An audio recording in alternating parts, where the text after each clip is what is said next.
中探し回れば同じように競争を望む人はたくさんいるはずだ。見てさせ強制の槍セルシウススパイク。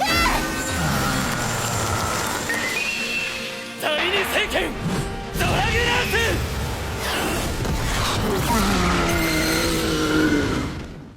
What's going on, everyone? Dom from the Otaku Room here. Today, my friends, we're talking about the Red Ranger becomes a adventure in another world. Basically, Red Ranger Isekai. We're talking about episode number 10 today.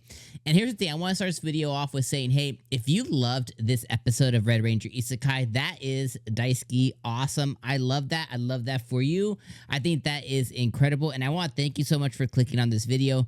I wouldn't keep making content if y'all didn't keep clicking on it, so I definitely appreciate it. Here's what I want to say. If you really love the episode, drop some positivity. Just stop, hit pause, drop some positivity about this episode in the comments down below. And you know what? Have a great rest of your day and a great weekend. You don't need to stick around for the rest of the video, okay? I just want to throw that out there, letting y'all know, because here's the thing. I did not love or I did not like this episode at all. So I just want to put a PSA out there like, hey, if you're on the opposite side of the coin and you don't want to hear any negativity about one of your favorite anime, hey, it's all good. It's all Gucci. I just want to put that out there. Now, if you decide to stay and you want to tell me my opinions are wrong, please do so. You know, that is your opinion and you're right. And I would love to hear your comments about how I'm wrong. Now, here's the thing. With episode 10, I think most of the episode was wasted on me. A lot of the episode is talking about our backstories. And I think, well, let me say this. I think the best part of this episode was one, I think it was Yihidra and her doing like all of her different magic. I think it is, you know, it's beautiful, it's fantastical. And in a way, it's like fan service. And I really love seeing her magic on, you know, because I love seeing her do her magic and stuff. And I definitely thought that was definitely probably one of the highlights of the episode. The second highlight of the episode I thought was definitely the backstory between how all of the past Rangers kind of came to be. Unfortunately, we only got a portion of their backstories. We only got 𝐒𝐻𝐸, which I think his name is, which he is like a commander or an army person or something like that. So we got his backstory, and then I forget what her name is, but we got the Yellow Ranger's backstory as well. And then I guess we got a piece of the Blue Ranger, which essentially is his company that kind of put the bond, you know, the bonds together, and he's the kind of one who started. So we got the Blue Ranger, we got the Yellow Ranger, which I think her name's Emily, and then we got the Green Ranger, which his name is 𝐒𝐻𝐸. And we got their backstories of how they became Rangers. Now, who we didn't get was we didn't get the Pink Ranger, which her name is Tsukasa, I think. And then we didn't get Togo's backstory as well and how they were chosen specifically.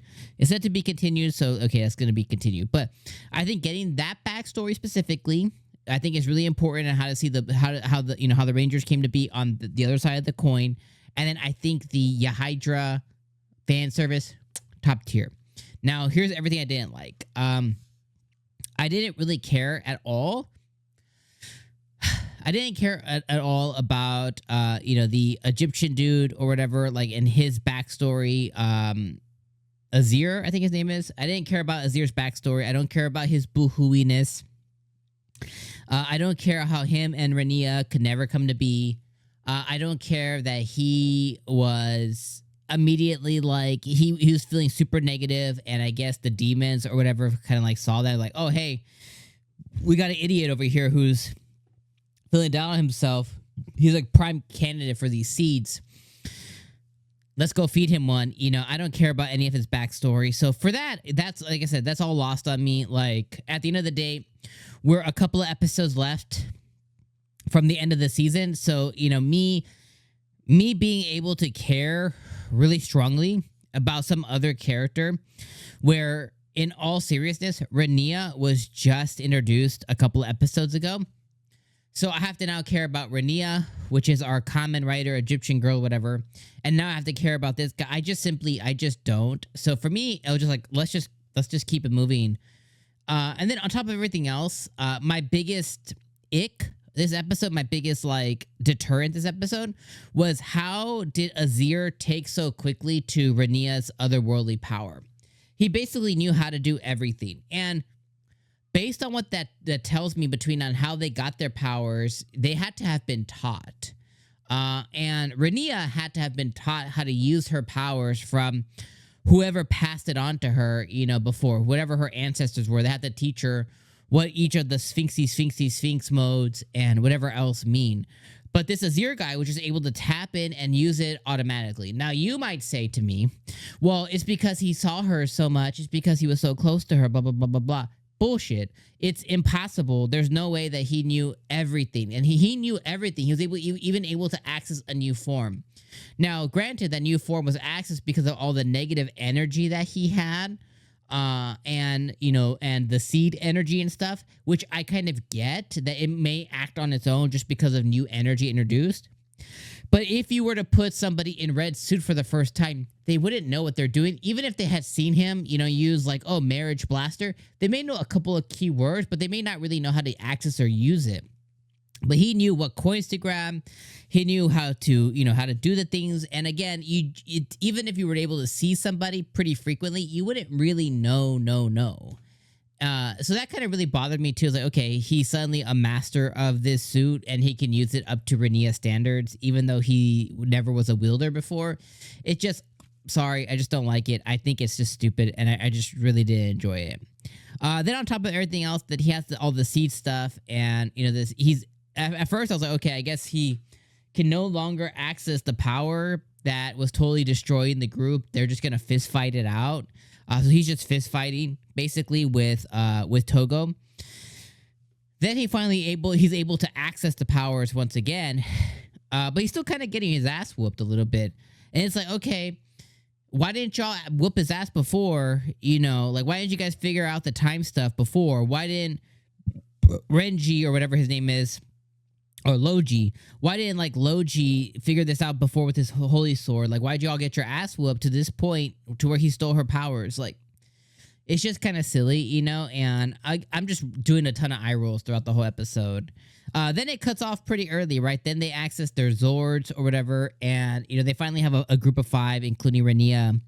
And, you know, they do the big blaster, it doesn't work. Then they have to bust out the Zords, and with the episode cuts off there, you know, so I guess next episode we'll get, like, if that's what you're into, and you really like this storyline, which I don't, then, you know, you're going to get the payoff next episode when they, you know, inevitably overcome this guy or whatever, and Rania gets her powers back. But pretty much, you know, all in all, he's a lost cause at this point. You know, he was tainted and taken over by the seeds. Best case scenario, you know, they get the seed out of him, and he's able to return back to being a semblance of normal. But his territory is still in ruins. He still doesn't have a partnership with the elves. The elves aren't going to trust him anymore because he just shit the bed. So it's like, you know, he's pretty much ruined his life at this point. And the only thing that this could maybe take us to is like Abu Dhabi and the demons and stuff. But we're not going to get any type of really good payoff there because we're so close to the end of the episode or the end of the season. It's like, at best case, we get like another demon interaction on episode 12. But then that's it. That's the end of the season. So it's like, I would have rather have them not start this brand new storyline, you know, or the like hint at more demon stuff. I would rather have them just end it on some kind of other note. Because in case we never get a season 2, which we might not, I don't know. These are the thoughts I begin having as we get closer to the end of the season. Although I think this is one of the gems of the season, I think it's definitely a good ride. I think it's definitely going to be a strong candidate for a show that once all 12 episodes are done, like, you know, I think anybody should go and watch it and binge it during a weekend or something. Like, it's definitely going to be like a really cool little, you know, 2-3 hour, you know, 3-hour experience that you can go and watch all at once. But when you are waiting for anime that are cyclical and you're waiting week by week, you get really like, for me, I get real critical, you know, because like, oh, you're making me wait a week just to see, like, y'all ended the episode halfway through just to give me some backstory for the Rangers. Although I appreciate the Ranger stuff, like, I would have rather them just focus more on the Ranger stuff than focus on this new character that I really don't care about. Or don't show me any of the Ranger stuff and just complete this story. So it's like, you know, I don't know. Anyway, this episode was like a 5 out of 10 for me. I did not like it, and I'm sorry to say that. I love the anime though. Don't get me wrong. I think the anime is like a cool 7 out of 10. I think it's a gem, and you might be like, well, seven's not that good, but it's like, that's pretty good. And considering, I think the majority of anime, if you look at my anime list or live chart or something, when it comes to ratings wise, most anime rate between 6 and 8, and like the really good ones, probably your favorites, are like at 8 and 8.07 or something. It's very, very rare that animes get like a 9 or a 10. It just doesn't happen. So I think this one is a cool 7. I think that makes it one of the better ones of the season. All right, I'm gonna leave you guys on those thoughts. I've gone on for 10 minutes. I've yapped it up. So I'll see you guys next week for episode number 11. Peace out. Rangers out. Morphin time.